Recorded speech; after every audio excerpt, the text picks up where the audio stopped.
Exit ర్యాంప్కి convert చేస్తున్నాం sir. So చేస్తే మనకి ఎయిమ్స్కి నియరెస్ట్ వచ్చేస్తుంది సార్.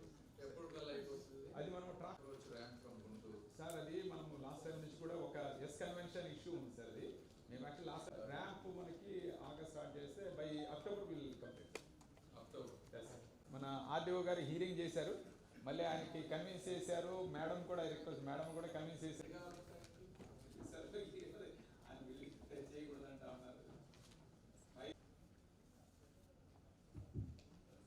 Thank you sir. అంతా ఇన్కన్వీనియంట్, రోడ్స్ డ్యామేజ్ అవుతున్నాయి మీకు ఎస్పెషల్లీ.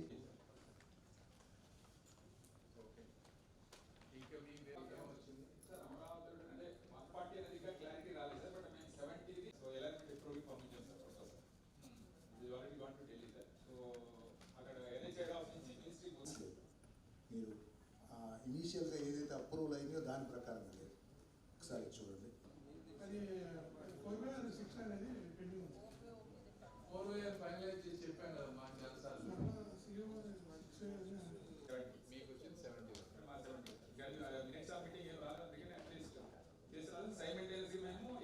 మనము సర్వీస్లో డైవర్ట్ చేసి అక్కడ 2 మైనర్ బ్రిడ్జెస్ కూడా ఉన్నాయి sir. Before ROB 2 minor bridges కూడా మనం rice is unable to manage. Already మేము నోటీస్ ఇచ్చాము, ఇంటెన్షన్ టెర్మినేషన్ కూడా నోటీస్ ఇవ్వబోతుంది. బట్ ఈ ల్యాండ్ క్లియర్ అవ్వకుండా we are unable to sir.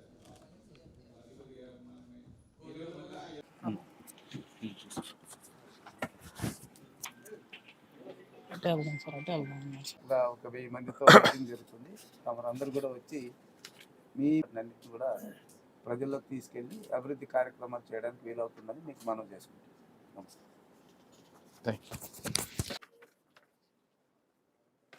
Ready అమ్మా? రెడీయా? మా పాత్రికేయులందరికీ ధన్యవాదాలు. ఈరోజు Disha meeting, district development coordination and monitoring committee.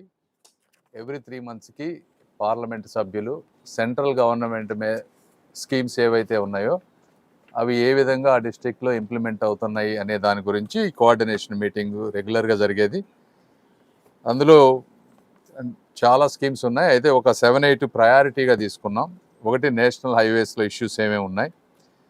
Vijayawada west bypass ఉంటే 93% కంప్లీట్ అయిందని చెప్పారు. సెప్టెంబర్ ఎండ్కి దానికి 100% కంప్లీట్ చేసి ఓపెన్ చేస్తూ ఉన్నారు. అదేవిధంగా మనం లాస్ట్ టైము ఎయిమ్స్ హాస్పిటల్కి గుంటూరు నుంచి ఒక డౌన్వర్డ్ ర్యాంప్ అడిగాం. దాన్ని కూడా అక్టోబర్ ఎండింగ్కి అది కంప్లీట్ చేసి ఇస్తామని చెప్పారు. అమరావతి ఔటర్ రింగ్ రోడ్డుకి వచ్చేటప్పటికి సెంట్రల్ గవర్నమెంట్ 70 మీటర్స్ ఏదైతే వాళ్ళు ఇవ్వడానికి విల్లింగ్గా ఉన్నారు, అంతవరకు వీళ్ళకి ఇన్స్ట్రక్షన్స్ వచ్చినాయి. దాని మీద ల్యాండ్ అక్విజిషన్ అన్నిటినీ కూడా చూసుకుంటా ఉన్నారు. సో అది ఒక ప్రాసెస్కి వచ్చిందని చెప్పారు. అయితే మనం చంద్రబాబు నాయుడు గారు దాన్ని ఇంకా ఎక్కువ కావాలని అడుగుతూ ఉన్నాం. ప్రస్తుతానికైతే 70 మీటర్స్కి అయితే జూలై ఎండ్కి చాలా వరకు ఒక ఐడియా వస్తుంది ఎంతవరకు తీసుకునేదని చెప్పారు. అదేవిధంగా Venukonda Guntur national highway 544D, అందులో టెక్నికల్గా అంతా అప్రూవ్ అయిపోయింది. అక్కడికి సెంట్రల్ గవర్నమెంట్ పంపించామని చెప్పారు. అదొకటి ఫాలో అప్ చేసుకోవాలి మేము అక్కడ. అదేవిధంగా గుంటూరు నిజాంపట్నం పోర్ట్ కనెక్టివిటీకి కూడా అలైన్మెంట్ అప్రూవల్ అయిపోయింది. ఇది కూడా ఢిల్లీలో కొంత పెండింగ్ ఉంది, అది కొంచెం ఫాలో అప్ చేసుకోవాలి. సో ఇవి హైవేస్ ఇష్యూస్ వచ్చేటప్పటికి. అదేవిధంగా రైల్వేస్లో నందివెలుగు ఆర్ఓవి పెండింగ్ ఏదైతే ఉందో అది టెక్నికల్ శాంక్షన్ వరకు అయిపోవచ్చింది. కాంట్రాక్టర్ని ఫైనలైజ్ చేస్తారు త్వరలో.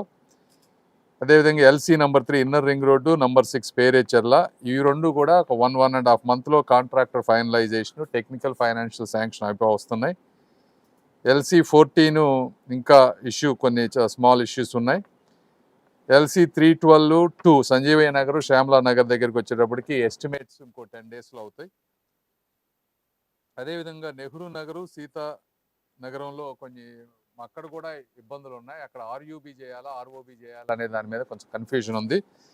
దాన్ని నెక్స్ట్ మేము ఇంజనీర్లను తీసుకొని వెళ్ళి సైట్ విజిట్ చేసి దానికి ఒక క్లారిటీ తీసుకోవాల్సిన అవసరం ఉంది. గుంటూరు మున్సిపల్ కార్పొరేషన్కి వచ్చేటప్పటికి అమృత్ 2 స్కీము నిన్న టెండర్స్ కాల్ఫర్ చేశారు. వీళ్ళు అనేది జూలై 21కి టెండర్ ఫైనలైజేషన్ అయ్యి ఆగస్టు 15కి వర్క్ స్టార్ట్ అవుద్దని చెప్పారు. అదేవిధంగా అమృత్ 1 గోరంట్ల వాటర్ స్కీమ్ పాతది ఏదైతే ఉందో గత 5 సంవత్సరాల్లో కాంట్రాక్టర్కి బిల్లులు పే చేయకపోవటం కానీ అవన్నీ ఇష్యూస్ ఉన్నాయి, మీకు తెలిసినాయి. ఆ కాంట్రాక్టరు ఈరోజు మళ్ళీ అదే బిల్లులు చేయాలంటే చేయలేని పరిస్థితి, కాంట్రాక్టర్ రెస్పాండ్ అవ్వట్లేదు అన్నారు. సో ఆ కాంట్రాక్టర్ని మరి తీసేసి కొత్త కాంట్రాక్టర్ని తీసుకొని వచ్చి ఒక 4 monthsలో దీన్ని ఎట్లా తీసుకువెళ్ళాలనే దాని మీద కమిషనర్ గారు క్లారిటీ ఇచ్చారు.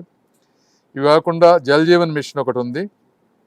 ఇందులో 722 వర్క్స్ లాస్ట్ 5 సంవత్సరాల్లో స్టార్ట్ అయితే అవి 400 వర్క్స్ అసలు స్టార్టే అవ్వలేదు కాబట్టి వాటన్నిటినీ క్యాన్సిల్ చేశారని చెప్పారు.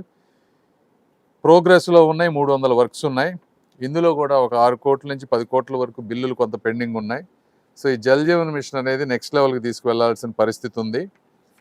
దీని మొత్తాన్ని కూడా ఎక్కడ జల్ జీవన్ మిషన్ ఉద్దేశం సస్టైనబుల్ వాటర్ సోర్స్ నుంచి వాటర్ తీసుకోవాలి. అయితే ఇది లోకల్గా బోర్లు వేసి తీసుకోవటం, ఈ విధంగా పాత వర్క్స్ చేస్తున్నారు. దీన్ని మొత్తాన్ని రీవ్యాంప్ చేసి ఏ విధంగా చేయాలనే దాని మీద ఇది చంద్రబాబు నాయుడు గారి లెవెల్లో డెసిషన్ తీసుకోవాల్సిన అవసరం ఉంది.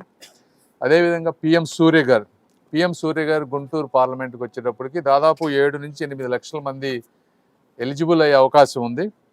అయితే 1,10,000 మంది రిజిస్టర్ అయ్యారు వాళ్ళకి ఇది కావాలని. ఇప్పటివరకు 10,000 ఒక 10%కే లోన్స్ కానీ లేకపోతే వెండర్స్ తోటి అటాచ్ చేసి నెక్స్ట్ లెవెల్కి వెళ్ళారు. దీంట్లో కొన్ని ఇష్యూస్ ఉన్నాయంటున్నారు. కొంత బ్యాంకర్స్ దగ్గర నుంచి ఇబ్బంది రావటం, అదేవిధంగా ఒక 20% కానీ ఏదైనా ఇనిషియల్ పేమెంట్ ఎవరైతే వీళ్ళు పెట్టుకోవాలనుకుంటున్నారో వాళ్ళు ఆ ఇనిషియల్ పేమెంట్కి కూడా రాలేని పరిస్థితి ఉంది. ఎస్సీ ఎస్టీస్కి ఎంటైర్ గవర్నమెంటే 100% ఇచ్చేటువంటి పరిస్థితి. సో దానికి పార్లమెంట్ వైజ్గానా లేకపోతే నియోజకవర్గం పరిధిలోనో టెండర్ కాల్ఫర్ చేసి అది కూడా నెక్స్ట్ లెవెల్కి తీసుకువెళ్లాల్సిన అవసరం ఉంది. సో దాని కోఆర్డినేషన్ మీద కొంత మాట్లాడుకున్నాం. అదేవిధంగా ఆయుష్మాన్ భారత్ హెల్త్ కార్డ్స్ తీసుకుంటే మన పార్లమెంట్లో దాదాపుగా 6 లక్షల వరకు ఇప్పటివరకు కంప్లీట్ అయినాయి. ఇంకా ఎలిజిబిలిటీ 3 lakhs, యాక్చువల్లీ 3.6 lakhs అయితే లాస్ట్ 1 monthలో ఒక 57,000 చేశానన్నారు. ఇంకా 3 లక్షల మందికి ఆయుష్మాన్ భారత్ కార్డ్స్ తీసుకోవచ్చు మనం. దాన్ని కూడా మిషన్ మోడ్లో 1 to 2 monthsలో కంప్లీట్ చేయమని చెప్పాం, చేస్తానని చెప్పారు. దీనిలో చేస్తే అందరికి దాదాపుగా 5 లక్షల వరకు కొంత మన గవర్నమెంట్ మీద భారం తగ్గేటువంటి పరిస్థితి. అదేవిధంగా ప్రధానమంత్రి ఆవాస్ యోజన హౌసింగ్ స్కీమ్ తీసుకున్నాం.